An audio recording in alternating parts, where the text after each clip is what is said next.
현대사회의 문제 가운데 하나는 사람들을 향한 자극과 유혹은 더 강렬해지고 이러한 것들에 더 집착하게 되면서 결국 중독에 빠지게 되는 일들이 많아지고 있다는 것인데, 이렇게 자연적인 것보다 과장된 모조품에 더 강한 매력을 느끼게 되는 인공적인 자극을 초정상 자극이라고 말합니다. 하지만 이는 단지 오늘만의 문제가 아니라 이미 태초의 에덴 동산에서부터 있어 왔던 아주 오래된 이야기라고 할 수 있습니다. 아담과 하와는 에덴 동산 중앙에 있던 선악을 알게 하는 나무의 열매만큼은 절대로 먹어서는 안 되었지만, 사탄은 그 어떤 열매보다 더 먹음직하고 보암직해 보이도록 유혹했고 결국 선악과를 먹는 죄를 범하게 되었던 것입니다. 사탄은 어떻게 해서든지 더 자극적인 것들로 사람들을 유혹해서 하나님을 떠나 사는 인생으로 전락시키려고 합니다. 그런데 이러한 세상 속에 예수님은 전혀 새로운 모습으로 다가오셨던 것입니다. 예수님은 회개하라 천국이 가까이 왔느니라 라고 말씀하시며 세상을 향한 첫 마디를 외치셨는데, 이는 하나님 나라가 이 땅 가운데 시작되었으니 회개함으로 삶의 방향을 돌이켜 하나님의 통치 안으로 들어오라는 말씀이셨던 것입니다.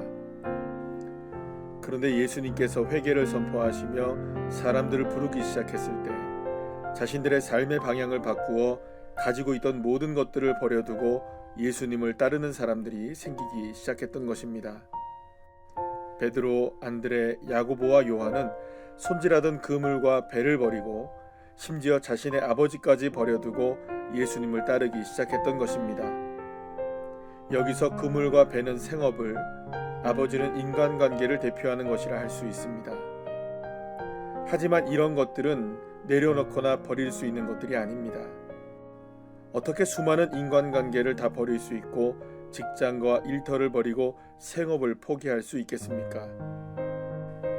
그런데 예수님을 따르기 위해 이토록 중요한 것을 버렸다는 것은 이 세상의 더 자극적인 것들을 향해 움직이던 삶에서 방향을 바꾸어 하나님 나라를 향해 삶을 돌이키게 되었다는 것을 보여주는 것이라 할 수 있습니다. 그리고 예수님을 향해 삶의 방향을 돌이키고 주님을 따르기 시작한 사람들에게 생명의 빛이 임하기 시작했고, 갇혀있던 모든 문제들로부터 하나하나 해방되고 고침을 받기 시작했던 것입니다. 그렇다면 나의 삶은 어떻습니까? 혹시 이 세상에 먹음직하고 보암직한 것들을 따르다 그것들에 중독되어 헤어나오지 못하고 있는 것은 아닙니까? 그렇다면 지금이 절연히 이 세상의 자극적인 것들에서 내 인생을 끊어내야 할 때입니다. 하지만 내 힘과 다짐으로 될 수 있는 것이 아닙니다. 오직 나를 향해 손을 내미시는 예수님을 붙들고 삶의 방향을 돌이켜 주님을 따를 때 비로소 하나님 나라의 다스림 안에서 새로운 생명의 빛을 경험하게 될 것입니다.